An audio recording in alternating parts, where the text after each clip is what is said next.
Hello friend, जय सिया राम। कैसे हैं आप सब? आई होप आप लोग अच्छे होंगे। तो जय माता दी। आज की वीडियो में मैं आपको दिखाऊंगी कि मैं कैसे पूजा करती हूँ, कैसे नवरात्रा का कलश बैठा रखा है। तो मैं आप लोगों को दिखाती हूँ। तो चलिए स्टार्ट करते हैं। आज नवरात्रा का चौथा दिन है। आज 4 पूजा हो गया। तो देखिए हमारी जबे में ऐसे अंकुर आ गया है। लाइट नहीं आ रही। और ये देखो माता रानी है। इनका आज फिर से साफ सफाई और श्रृंगार करना है। तो मैं आप लोगों के सामने ही करती हूँ। तो बने रहिए मेरी वीडियो में अंत तक। अगर वीडियो अच्छा लगे तो लाइक कर दीजिएगा। जय माता दी।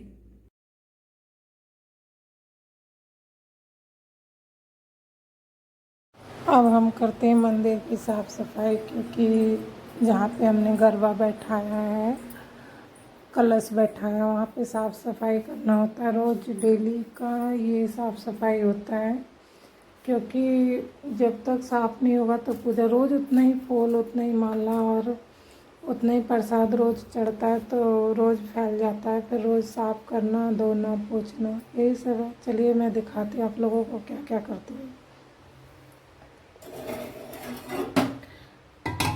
मैं जल्दी जल्दी से कर रही हूँ क्योंकि पंडित जी का आने का भी टाइम हो गया है। हमारे यहाँ कथा हम खुद नहीं करते, पाठ हम खुद नहीं करते, क्योंकि पंडित जी आता है वही पाठ कराता है। तो हम लोगों का टाइम है सुबह के 7 बजे का। तो पंडित जी कभी कभी लेट भी हो जाता है, कभी जल्दी भी आ जाता है।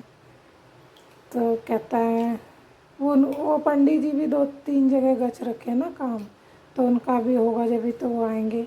तब तक मैं नहाती हूँ। सबसे पहले सब जगह मैं बाहर की तरफ पोछा वोछा करके, फिर उसके बाद अंदर बाहर बर्तन वर्तन पूजा का ये वो फल वल जो खाते हैं उसका भी बर्तन हो जाता है, उन सबको धोती हूँ। फिर सब जगह झाड़ू पोछा, बहुत साफ़ सफाई करनी होती है। सब जगह एकदम स्वस्थ वो शुद्धता का ध्यान रखा जाता है। हर जगह साफ़ सफाई, कहीं भी थोड़ा सा गंदगी नहीं होना चाहिए, क्योंकि माता रानी को आप बैठाए हो तो उन्हें गंदगी पसंद नहीं है। गंदा रहेगा तो आपके यहाँ माता जी नहीं आएंगी, इसलिए साफ़ सफाई का ध्यान रखती हूँ। और वैसे भी मैं घर वर तो ऐसे भी साफ़ रखती हूँ, क्योंकि मुझे साफ़ रखना बहुत अच्छा लगता है। उसके बाद में बर्तन धोने आ गई।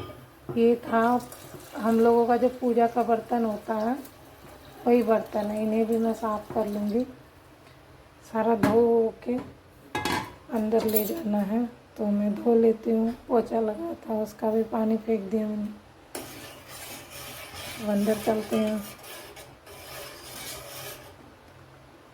अब मैं यहाँ पे पहले सबसे पहले तो आसन लगाऊंगी, फिर उसके बाद घी में दिए में घी करूँगी, उसके बाद बत्ती लगाऊंगी। बस मेरा 9, अब की तो 11 पूजा हो रहा है, क्योंकि हर साल 9 पूजा, 8 पूजा, 10 पूजा होता था। अब की कहते हैं पंडित जी की बहुत बड़ा योग बना है बहुत सालों के बाद, इसलिए दुर्गा माँ का 11 पूजा ले रहे हैं। तो इसीलिए हमें तो 11 दिन साफ़ सफाई और सब कुछ करना होगा। 11 दिन का फास्टिंग भी होगा। उसके बाद मैं गूँथने लगी फूल, क्योंकि फूल एक मैं माता रानी के लिए फूल बनाती हूँ और एक फूल मैं कलश के लिए बनाती हूँ। और ये फूल जो होता है, मेरी सास, मेरे जेठ जी सुबह सुबह मॉर्निंग वॉक के लिए जाते हैं ना, तो उधर से स्पेशल ये फूल तोड़ के लाते हैं। क्योंकि अगर लेट हो जाता है तो सब जगह मूर्तियाँ बैठाते, कलश बैठाते, तो सब लोग ले जाते हैं, तो हमें कम पड़ जाता है। कई बार तो हम लोग सुबह ही सुबह फूल तोड़ने चले जाते हैं। मेरे घर से सबका काम बटा हुआ है। सास अलग फूल लाती है, जेठ जी अलग फूल लाते हैं, जेठानी अपना नीचे का काम करती है, मैं अपना ऊपर का काम करती हूँ। हस्बैंड फिर अपने बच्चे को तैयार करती हूँ, उसे छोड़ने जाते हैं स्कूल।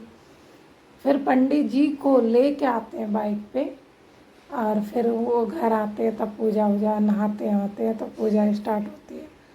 तो 2 फूल मैंने बनाना है, एक माता रानी के लिए, एक कलश के लिए। तो देखिए मैं कितनी जल्दी जल्दी बना रही हूँ, क्योंकि पंडित जी का भी आने का टाइम हो गया है। देखती हूँ माता रानी पे हो जाएगा, हो गया तो उसके बाद मैं यहाँ पे पंचामृत बनाऊँगी। उसमें दूध, दही और मधु और मिश्री, मखाना और तुलसी जी डालती हूँ चरणामृत बनाने के लिए। फिर पूजा के लिए मैं वही प्रसाद वरसाद सब निकालती हूँ। सब कुछ एकदम सेट करके रखती हूँ ताकि पंडित जी आए तो वो बैठे ना, क्योंकि पंडित जी जब लेट होता है तो उनको भी गुस्सा आने लगता है। इसीलिए मैं जल्दी जल्दी करती हूँ सब कुछ, उनके आने से पहले ही तैयार कर लेती हूँ। यहाँ से करने के बाद पंडित जी 2-3 जगह और जाते हैं। तो भाई किसी का भी है, किसी का भी जैसे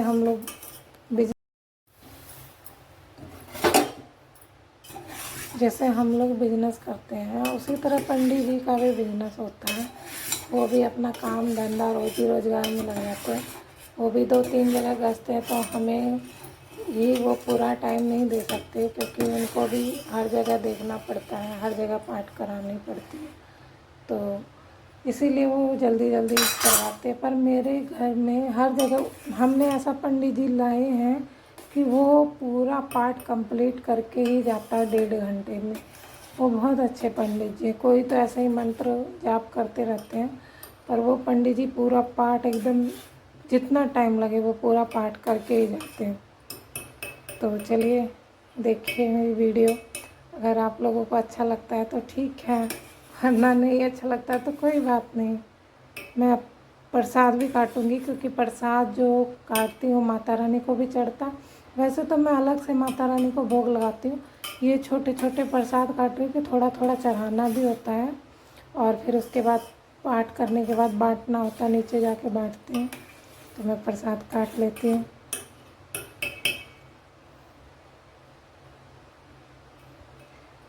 एक हमारी दादी जी आई थी, वो हमें सिखा रही थी कि कैसे कैसे करना है। दादी का वीडियो तो मैं नहीं दिखा रही हूँ, क्योंकि कई लोगों को अच्छा लगता नहीं लगता है।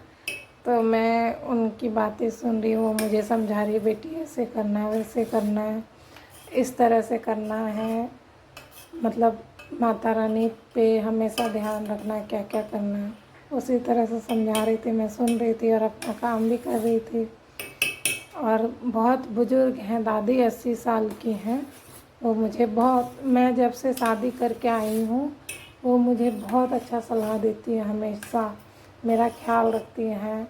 कभी भी टेंशन में हूँ, हंसती हूँ, खेलती हूँ, खुश रहती हूँ, दुखी रहती हूँ, हमेशा आती है मेरे पास और मुझे समझाती है। क्योंकि उनको जितना नॉलेज है, हम लोग तो उनके समान बच्चे हैं ना, हमें तो उतना ज्ञान व्यान नहीं है। तो देखिए पंडित जी भी आ गए हैं और पूजा स्टार्ट हो गई।